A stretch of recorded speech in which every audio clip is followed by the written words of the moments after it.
me, the art of selling is being at the right place at the right time. People are making decisions. And the small business market itself is a lot less relationship driven, a lot more transactional.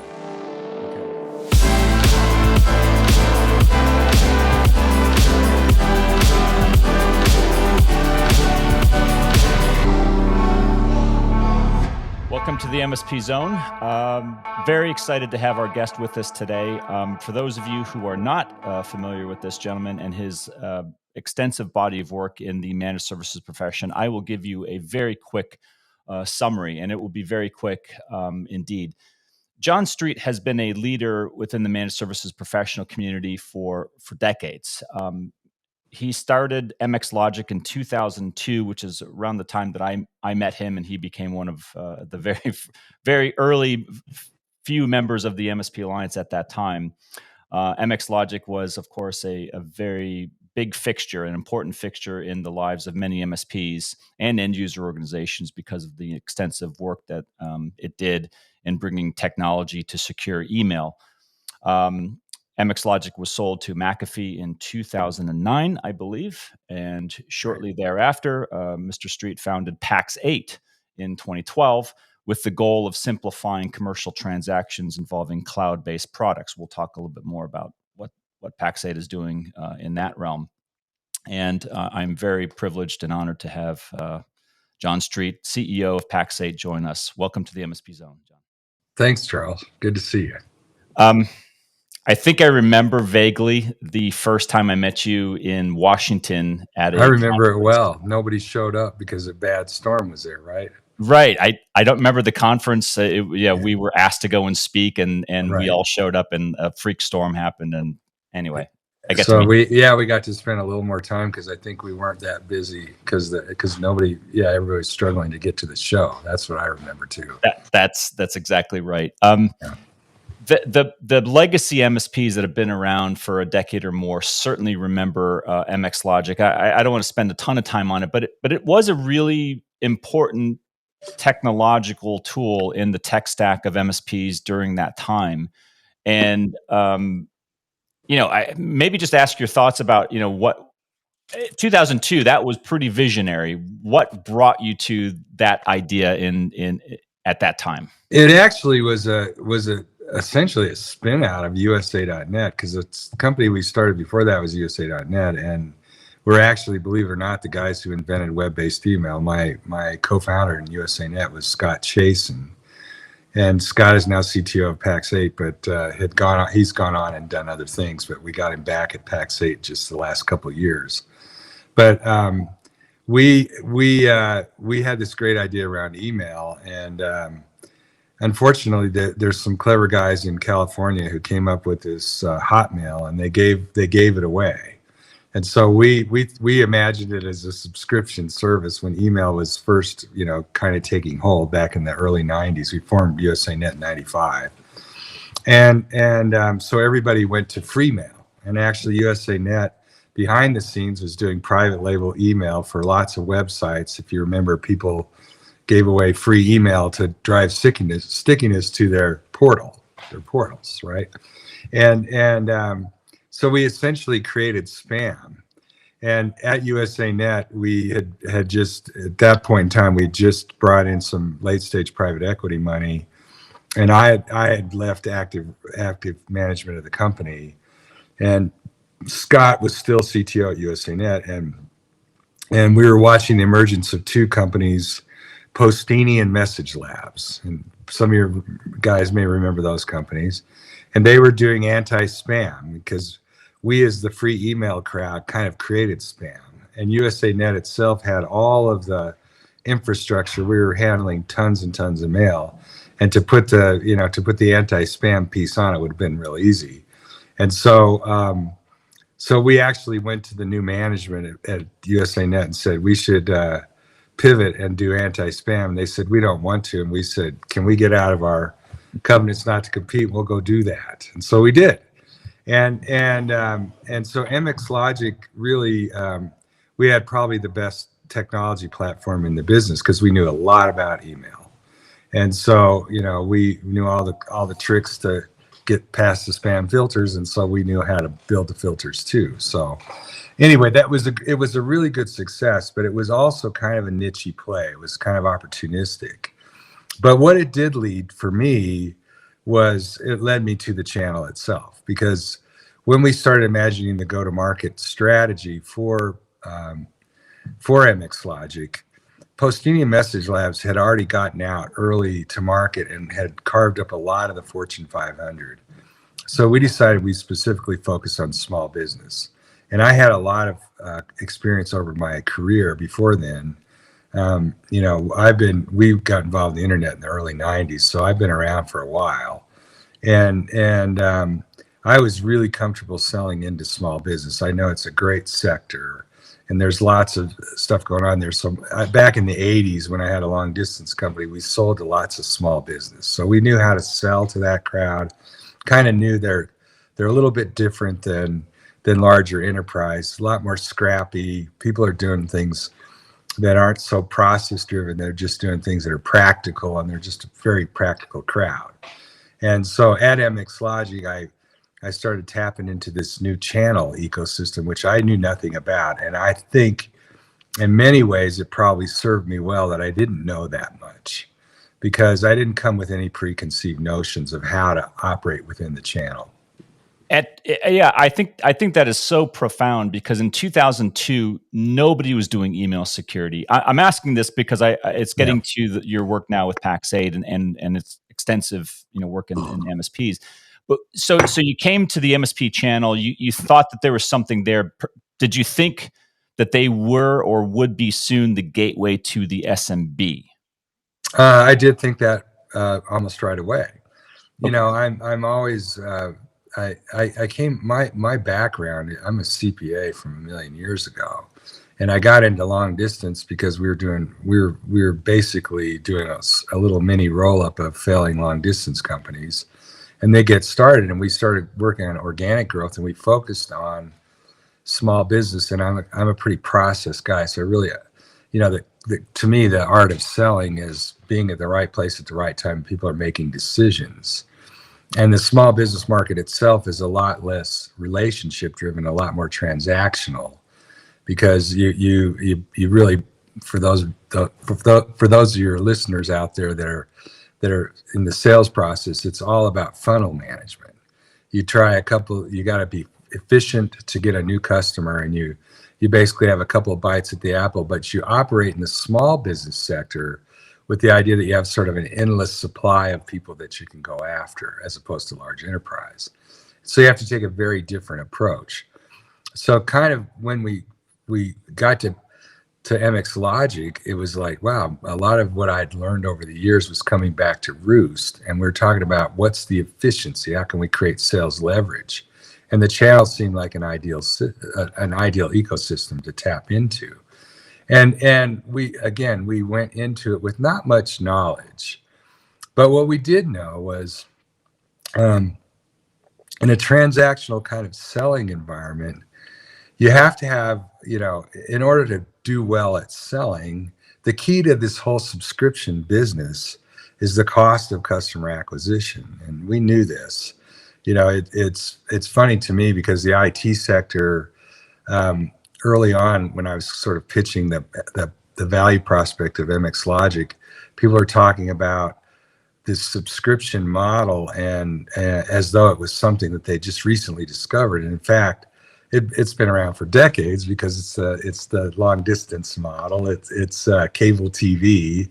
I was back at Arthur Andersen in Denver when we had a lot of cable TV clients. So we understood that the basic math of this is, what does it cost to acquire customers? So you really want to do that efficiently.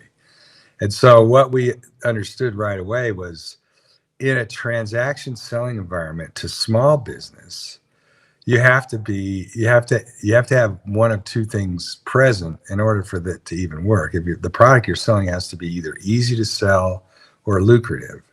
So we went into this thing, and we figured out right away it wasn't going to be very lucrative, because for the MSP themselves, to sell a $2 per month subscription fee business, this MX Logic was basically $2 per user per month retail. Okay. And if you had a 30-person company. You're selling a $60 subscription, and we were paying the MSP a really high percentage. They're making 40 points off that sale. But Really? 40 points off a $60 account isn't very much. Okay, it's let's see, do my math. It's $24 a month, and so we work at it for the MSPs. I quickly figured out that they weren't very good at selling stuff, and it's not because they're not good at selling. It's because it's really difficult in an environment like that where they really build their business through referral to really develop any real sales muscle. And so we knew right away that we could help them with the sale because we were good at selling, and they had a captured customer base.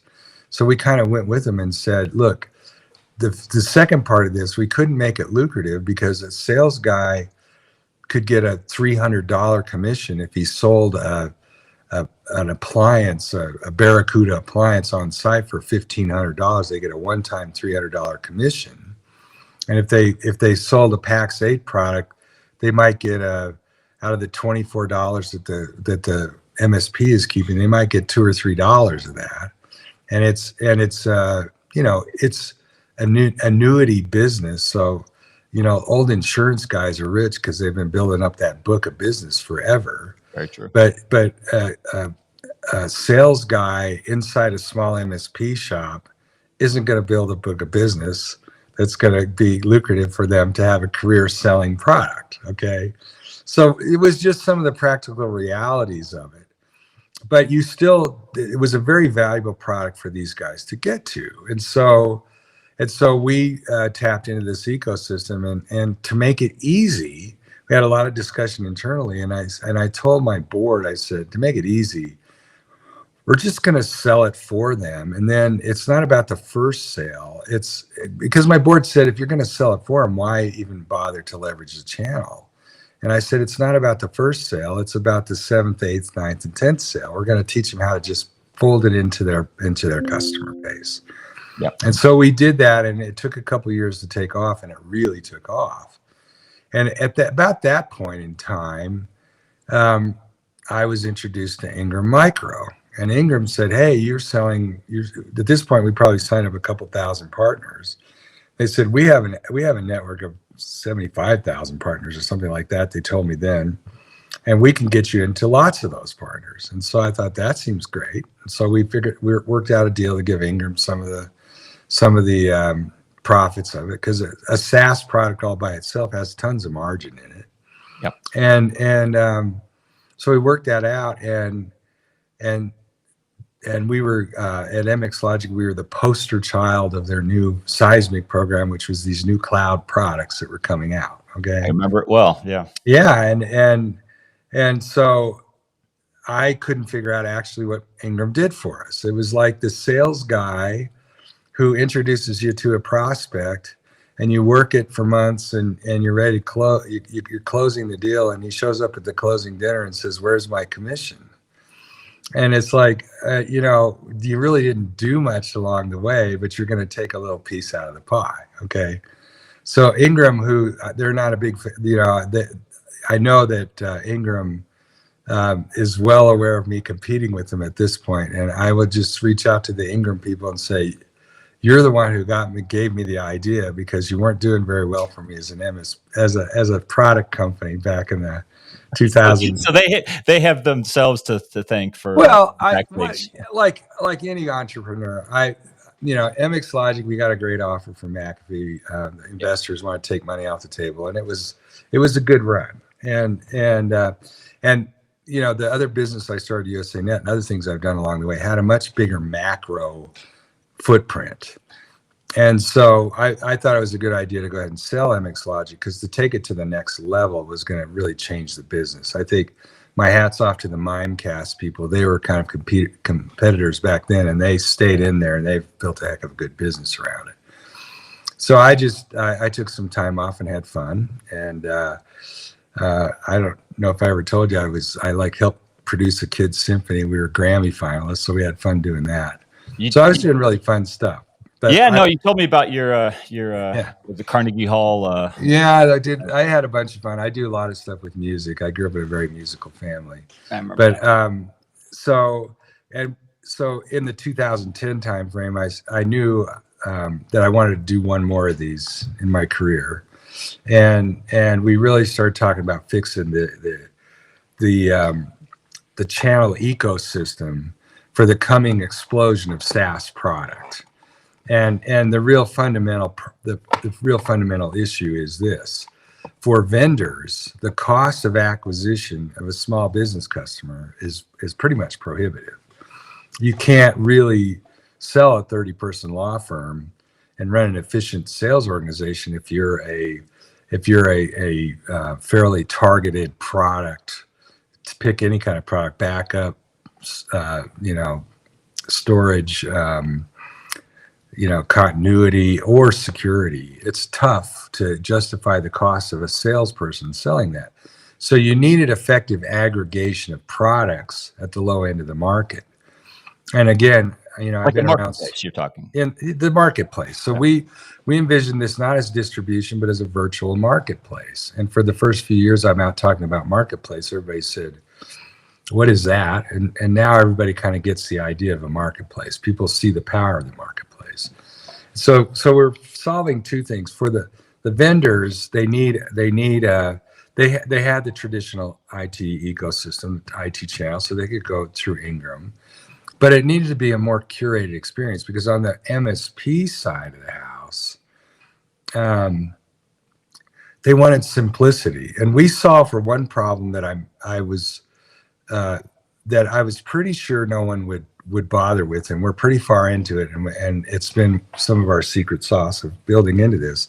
So everybody we knew would have to do deep provisioning integration, because for the MSP themselves, just the extra time, especially with all this coming, explosion of new SaaS products, we knew early on, and I had a funny conversation with the guy that started a SaaS company. I said, people are going to get into this sort of SaaS hell, where everybody's going to have all these SaaS products, and you're kind of not really managing your IT stack anymore.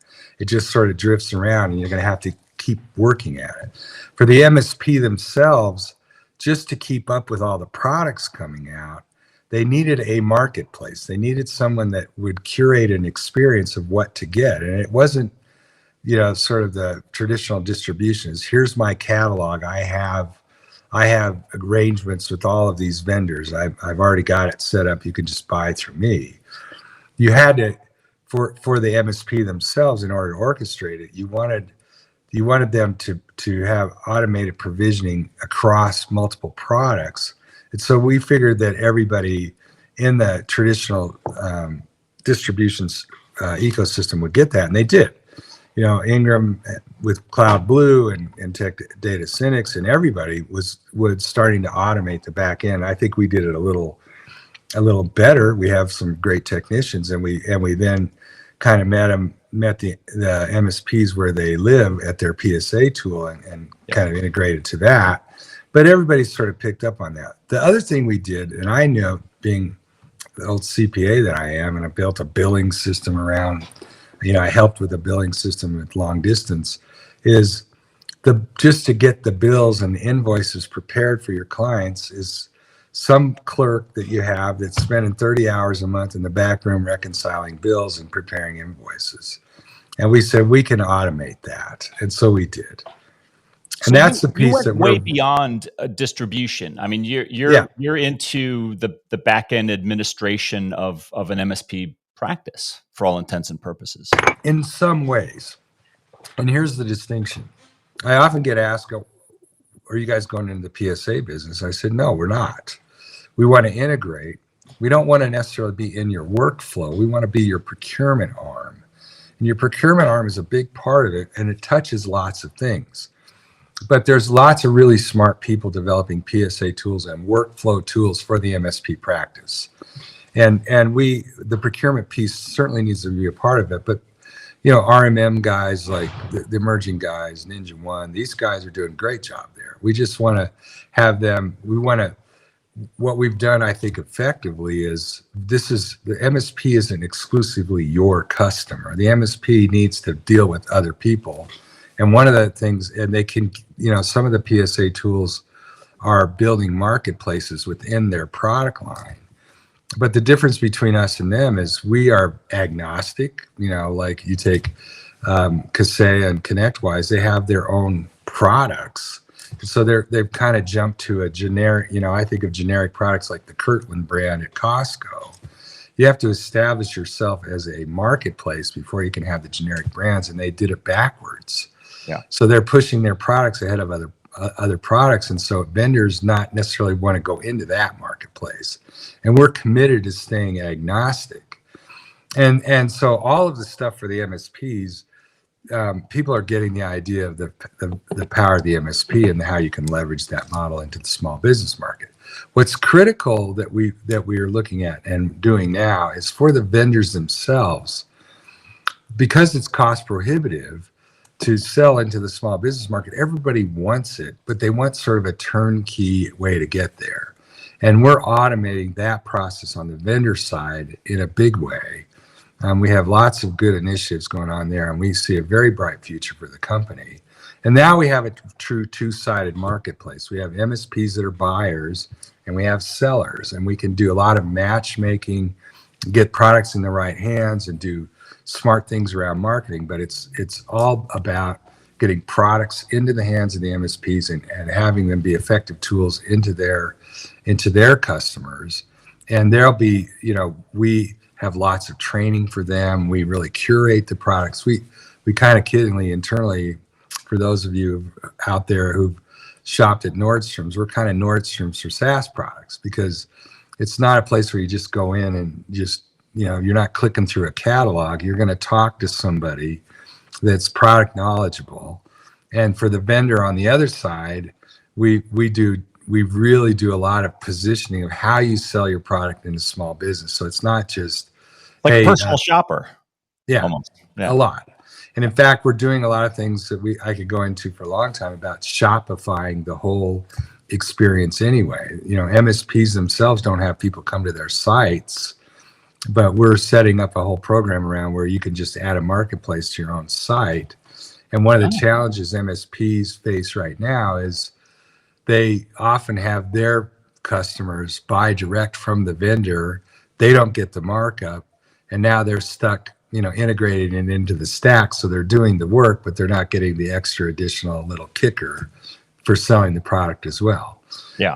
And all of that works fine, because the basic model of this is it follows distribution to some degree, which is, the end user is going to pay the same no matter who he buys from. He buys direct from the vendor as a small guy with no economic buying clout. He's going to pay full MSRP, and he could pay it through his MSP, get the same price. And now we have statistics, and vendors know this, that if you sell through a service provider, your churn rate is extremely much lower because it's being used. So we go to the vendors and say, sell through our network, and you'll have lower churn at the end of at the lower market. And our approach is so turnkey for you, it's kind of a set and forget. And so it's very appealing that way. So lots of good. Yeah, no, this is exciting. I actually didn't know a lot of that about Pax8, and I suppose I should have. I mean, I know a lot of MSPs use it, but I'd like to go back to a juxtaposition of your time in the early 2000s with MX Logic and today. Ultimately leading to the future of the SMB, which is of interest to us all, right? It's the lifeblood of this country and a few other countries as well.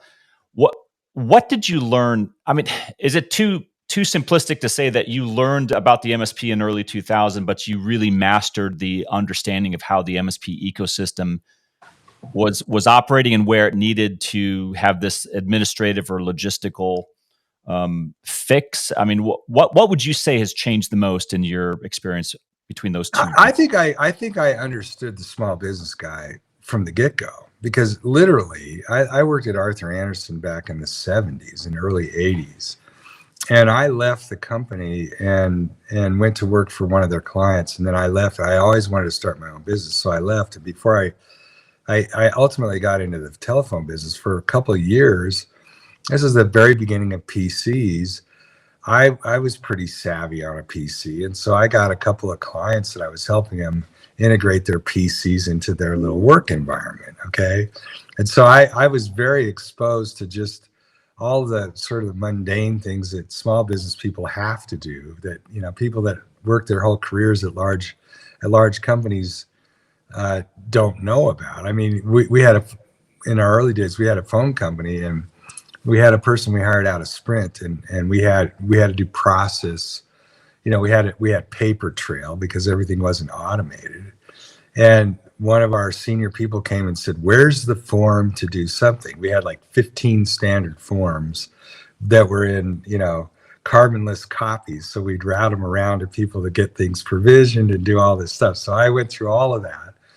And she said, "Where's the form to do that?" I said, "Doesn't exist, but you could join us on Saturday afternoons because all those forms that are there, we went through these process mapping, exercises to try to automate."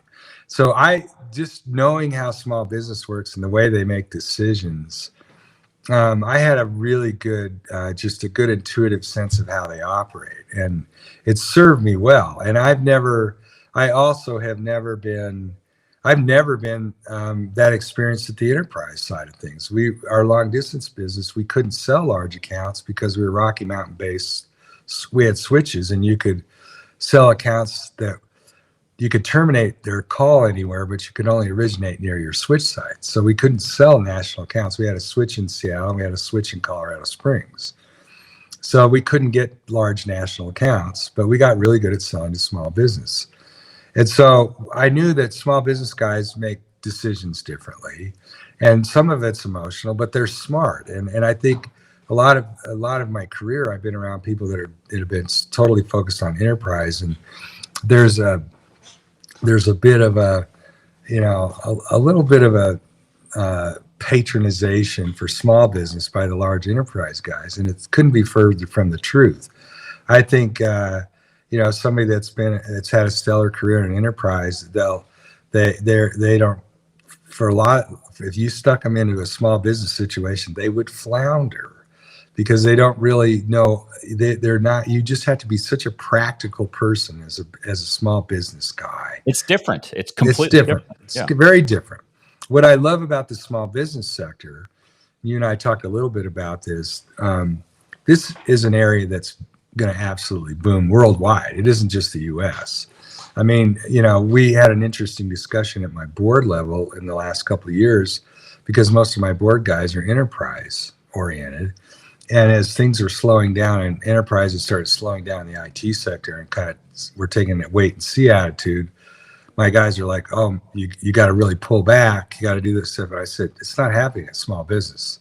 Small business is booming." And I said to them, at the beginning of the pandemic, what do you think happened to all the people in the Great Resignation? They're all out forming new businesses, and people are learning how to be small business people. And so there's the MSP themselves. I can remember even in the early days of Pax8, I had a lot of, I was pitching to investors, and they said the MSP part of the ecosystem is going to completely collapse because small business can go. You remember this? I bet you remember. They're talking about it. I'd be like, "Au contraire, it's absolutely going to explode through this because small business guys do not want to figure out what a product does. They just need something done. And they go to their MSP, and that guy, they're a very trusted business partner in the ecosystem. He's taking care of their stuff. And the small business guy has payroll to worry about. He's got a few customers. They're not going to focus on what's the automation factor. He just wants somebody that gets all that done. And so the MSP themselves has a outsized. He's an internal decision maker. He can affect the outcome a lot. And small business really want to rely on it. And when you think about the complexity of all these products, and now we have the complexity of security, the MSP becomes more and more relevant. And what I see with the younger generation too is that the small business itself has a very bright future forever, because you've got Uber, and the effect of this, everybody's working more in a gig economy. And you take the Gen Z crowd, which I have a lot of employees there, and my fellow baby boomers sometimes think they're entitled and don't like them. I think they got their priorities kind of straight. They're already looking for meaning in their work. And it took us till we got to 50 to say, what am I doing? You know? Good point. And so these kids they're figuring it out right away. And the beauty, the interesting thing I've listened to over the years is, back in the 90s, if you were a lifestyle business, that was just code for you're an amateur. Okay. And now the kids are actually striving to have a lifestyle business, to make good money and work, 1,500 hours a year, not work 2,400 hours a year like all us crazy baby boomers did and got in big companies. You could really navigate a good lifestyle. And because of the whole IT ecosystem itself, you can really, as a 15-person company, not an MSP, but if you're a small business and you want to bring together 15 clever people, you can do anything that a great big, like an Accenture, can do. I can put together a group of guys to do a big system integration and kind of have a virtual, it's a gig economy. And so smart people are really moving towards lifestyle businesses. And this is not happening just in the US, it's all over the world. So we as we're looking at the whole worldwide market, we're beautifully positioned to be the real go-to guys at the low end of the market. And even now, people are talking about, servicing the small business sector, but, we want to own it. We want to really transactionalize the whole piece of it and really be the go-to-market strategy, not for the vendor themselves to get to that market, the easy button for them, and then for the service provider layer there to also be the easy button to integrate all these products to work together. And as the whole world becomes more transactional, we know it's way easier to move up market than it is down market. Down market, these big companies think they sell enterprise, they could sell to small business. They're not equipped to do it. On the other hand, as you get all this API integration, all the layers, all these software, the basic building blocks, you got to have APIs that talk together. The whole world is moving more transactional, and those that have mastered the transactional side have a lot greater future. So we're very, very bullish on where Pax8 is right now. I couldn't agree more. I think the SMB market is, as you said, it's going global. I think there's incredible gap to fill in terms of the security stack that is needed out there, and SMBs have nobody to turn to except the MSP. So I think it bodes very well for Pax8. No, this is really exciting. I hope so. First of all, Pax8.com. If you're not familiar with them, go check them out. They're doing great work amongst the MSP community. A lot of our members at MSP Alliance use Pax8, and obviously John knows an incredible amount about the MSP channel. Been in this for a while, and John, it was awesome catching up with you first of all, and I hope you are not a stranger. Really nice to see you, Charles. We'll have to get together in person soon. Okay, you got it. All right, thank you. Bye-bye.